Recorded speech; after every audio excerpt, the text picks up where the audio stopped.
Tell me a little bit about how you're feeling about now your debut album being out. No, I'm so excited. Thank you for having me. But I'm so excited. I've put out a lot of singles throughout the last 4 or 5 years, and the fact that I finally get like a project, it feels it's just like a gift. I have it right here. These songs that I've been working on the last 3 to 4 years. I'm so excited for the world to finally hear it, and it's an interesting feeling. You got a little bit of anxiety, but then you're also like, okay, I'm very grateful that it's going to be out. So yeah.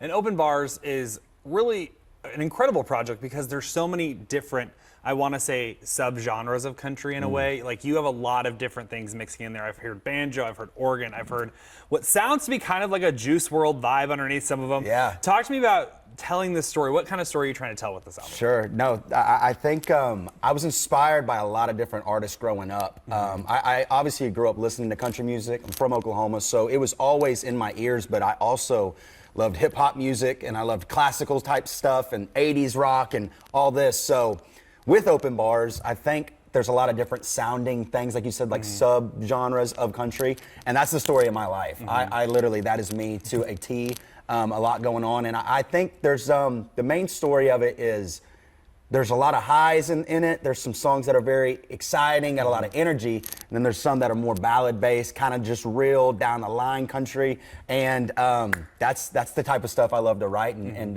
put out because it's real story. We don't always want to party. Sometimes you're sad, and you're not always sad. You want to party, and that's the vibes of Open Bars, I feel like. And let's talk about the title track. Yeah. Why did you want Open Bars to be the title track? I feel like there's a big story with that song.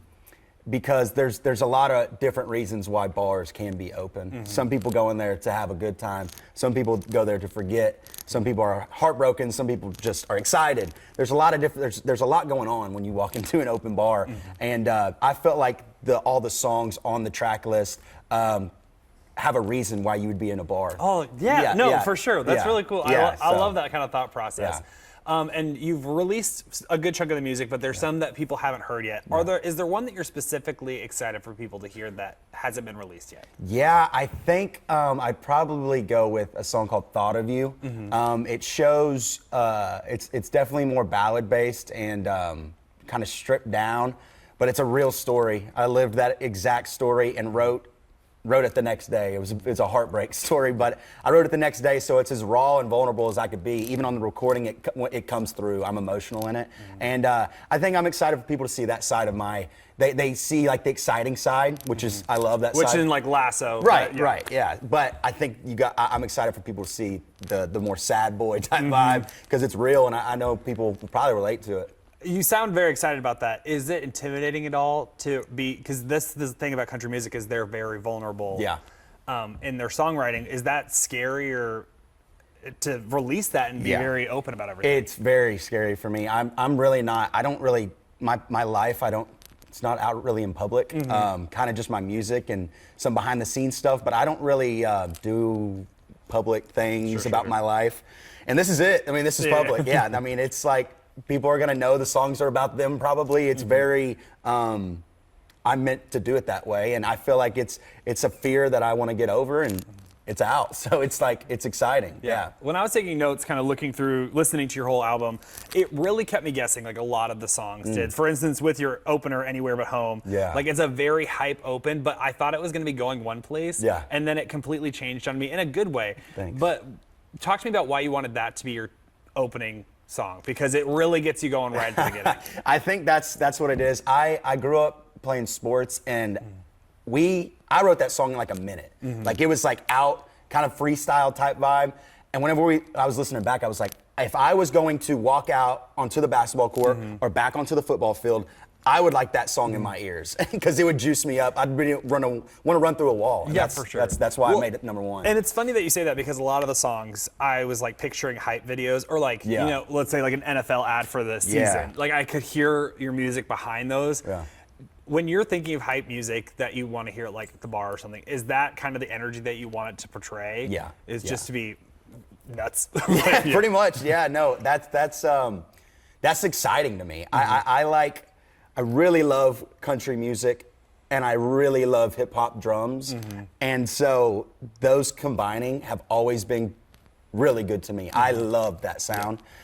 So yeah, I feel like I want the songs to be able to play at any open bar. Like whether you're happy or sad, like I said, you can run through this whole album and it'll fit the vibe. You get a pool table, some darts, whatever, you get some drinks, hanging out with friends. You can run through this whole thing and it'll sound good, I hope. Yeah. And while we're on the hype songs, I really want to talk to you about Sunburn. Yeah. So many earworms. You did a really good job in a lot of your music about getting things to stick with you. Thank you. Because I'd listened to one once and I already had like an earworm from it. Let's go. That's really hard to do. That's very hard to do. How was that process of writing these songs? Because a lot of them are very catchy. Yeah. A lot of them are like lake songs. Yeah, kind of vibe. yeah. How was that putting those together? So it was interesting. Thank you for saying that. Once I got injured in basketball, I learned how to play guitar, and I was melody-based first. I didn't know how to write music, so I just knew melodically what to do from all the different music I'd listened to. So I feel like I have a pretty good ear of catchy things, melody, whether it's just like a lullaby type vibe or something that will stick with you.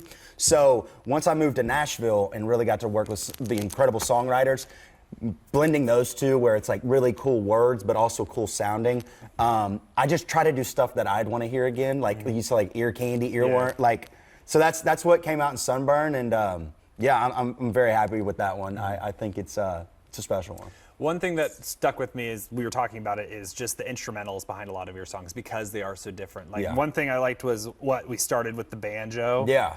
That's very cool. You had an organ in one. There's just so many different music or instruments that you weren't expecting or beats that you weren't expecting. Yeah. Was that hard to do to like explain when you were putting it together? Be like, this is the sound that I want. Yeah. I want these instruments that you might not always think of when you're coming with maybe how you sound. No, 100%. It is definitely different.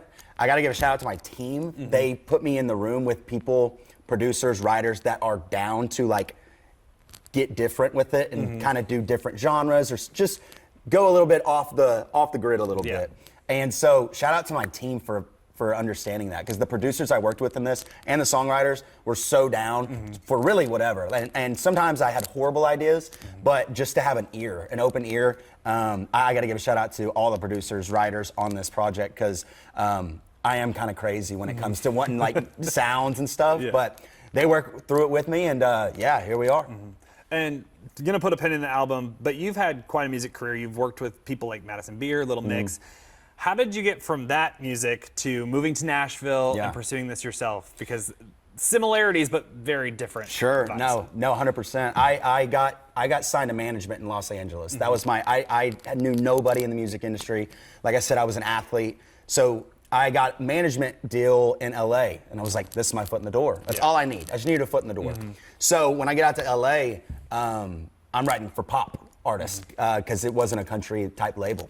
And I'm like, yeah, this is great, and I loved it. I still love writing pop music, but I know my roots are country. I'm small town Oklahoma, and so that's why I moved to Nashville. Kind of just not knowing anybody, but I knew it would be the right fit, and I knew this was the right place for me to grow in my songwriting, delivery, guitar playing, all the areas. But it was really interesting to start my career in the LA pop lane, and I feel like that's helped me a lot when it comes back to melodies. The melodies are really big in Los Angeles and like pop music. So I feel like whenever I came back over here, it's kind of like I got the melodic side, then I had to figure out the songwriting side and trying to blend those. Yeah, I was gonna ask, when you come from a place that's not like a songwriting town like Nashville is that intimidating going into some of these writers' rooms? Because this is something that they live and breathe songwriting here. Yeah, no, 100%. Especially the early years were terrifying. I had no idea what I was doing. But like I said, the team puts me in rooms with people that help. So I'm just a sponge in the rooms. Still am to this day, got a lot to learn, but yeah, it's very scary. And then you kind of find your lane and what you like and things you know, just trying to speak up. And I learned that, and now I feel really good going in. It's exciting. I mean, it's clicking at 15 million plus streams, at least on Spotify for Lasso, and so many other songs are really popping off. Is that crazy? I mean, you've got a lot of followers, you've got a lot of fans, but just seeing these numbers, it's got to mean like I'm doing something right. I'm clicking with something. Yeah, I'm really, truthfully, I'm not a numbers guy, but I felt I felt whenever Lasso, we got done recording it, it felt special. It felt like me to the core. So I was nervous putting it out because I was like, I'm really hoping people connect because this is me. And if you're not connecting, that sucks because this is me. Anyways, so for it to react how it has, it's been a blessing, and it's exciting because you're like, okay, people are rocking with what I love to do. So yeah, it has been wild, and there's like, you know, numbers and stats that come out that every day where I'm like, this is incredible. So shout out to the fans. It's not even possible without them. So they deserve that love. I'm just glad they connected with it and made them feel something. And we've talked about the highs. There are some lows on the album. You talk about Boys Don't Cry. There was the part when Looking for a Shoulder, that line. That really like hit for me. And I think you were talking about how it talked about mental health a little bit. Talk about why you wanted to make sure that these kinds of songs were also reflected on your album. Because you could have stayed in the lane of like, oh, this is all a whole hype list, but you wanted to include more. No, I think that's a big part of my story. For people that don't know me, I try to say that at every show, every concert. For the longest time, whenever I was playing sports, I never spoke up whenever I was going through things.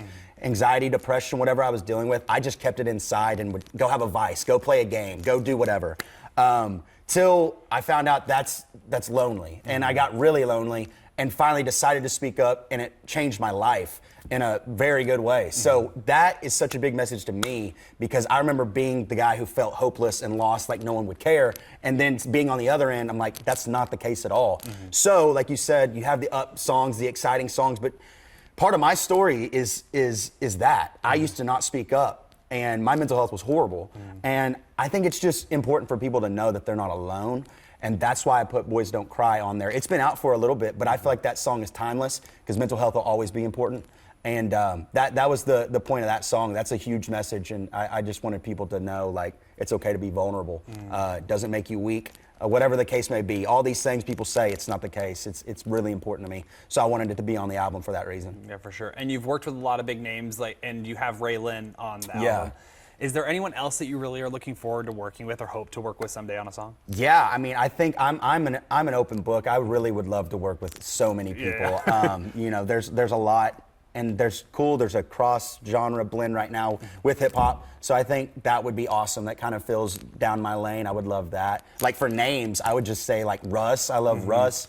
I think Big X is doing good stuff. Posty, Morgan, all of them. I'm open for any collabs because I feel like music is beautiful all around. I don't care what you listen to. So whenever, in my opinion, whenever they can come together and it can come out and be with the world, I think it's awesome. So I'm open to whoever, whatever. I think it's awesome. And so I'm excited. And I know that you've talked about this and you probably talk about it frequently. It's just how you found music is coming off of an injury from basketball and then finding a guitar at the pawn shop and then just like doing all of this. Can you talk a little bit about that story? Because that's just, that seems like stars aligning. I know that it always sucks when something changes in your plans. But this clearly seems to have worked out for you. Well, yeah, music was never going to be the thing. But I went to go play college basketball, got hurt. And it was actually, I got hurt in preseason, so I never even got to play a game. I'm sorry. It sucked. It sucked. It was really embarrassing, especially the coach gave me a scholarship. I'm like hurt as a freshman, not a good look. Anyways, I don't like to sit around. So I got that guitar and started teaching myself, looking up videos on TikTok and YouTube, just how to play the easy stuff, and then trying to write songs to it, just as a hobby. It was just a hobby while I was recovering from my injury. I recover from my injury, come back to the court, play for a week, and then we get sent into quarantine. So I was just like, okay. It felt like God was giving me a sign that was hard to understand because I'd spent 19, 20 years in sports. But it was like, it feels like there's a door opening. And I just, faith over fear, stepped into the music world whenever we got when we were in quarantine. I had nothing else to do. So that's what I did. Started posting and writing songs, and luckily people connected. And we're here, so it's awesome. I will say you've really mastered something that I think a lot of artists are having to do now is like really connect on social media. I mean, you've clearly made a great following with more than 1 million followers on TikTok. But I want to compliment like the business savvy side of it because I was looking at your videos and you can hook people pretty quickly, and that's hard to do. Navigating that app is very complicated. So how has that been, just seeing how many people are clicking with your stuff? Because like you said, you really focus on your music, not really your personal. No, right. I think like the biggest thing, and I'm this guy, doom scrolling, my attention span is horrible. So that's with the hooks. I picked that up pretty early, that like, how am I gonna get people to stop and relax and like chill and watch my video? And that's what those hooks come in. So thank you for saying that. But it has been really cool to see that grow. I didn't know a soul, and I was just posting and tons of videos. Let me just say for this, tons of the videos to start out did not blow up. Yeah. It was like you see these numbers, videos doing well, people posting, none of them were blowing up. It was just keep posting, keep writing, keep playing, all these things. And luckily, they catch on and connect. So I would just say that's advice, and I don't know much, but I know there's a lot of people they get discouraged because videos aren't doing well. But if you keep rocking with it, it's gonna come back, and you're gonna get rewarded. I truly feel that way. And I don't want to take up too much more of your time, so I just got one last question. Is obviously the album's out, but people are going to want to hear it, see you perform. Yeah. When can we expect to see you on stops? Just talk to a little bit about that. Yeah, super exciting. I got my first headlining show in Tulsa, Oklahoma on the 25th, and then Oklahoma City on October 2nd, and then we're going on the road with Cooper Allen, and we're going to all around Canada. So we're hitting up Canada. I'm super excited to go there. And then we'll have a lot more dates coming up that'll be on my social media, and I'll keep everyone posted whenever we got more shows. But expect a lot of music, a lot of live shows. I love concerts, and we got a lot on the way. Awesome. Thank you so much, man. I appreciate it. Thank you, man. Thank you.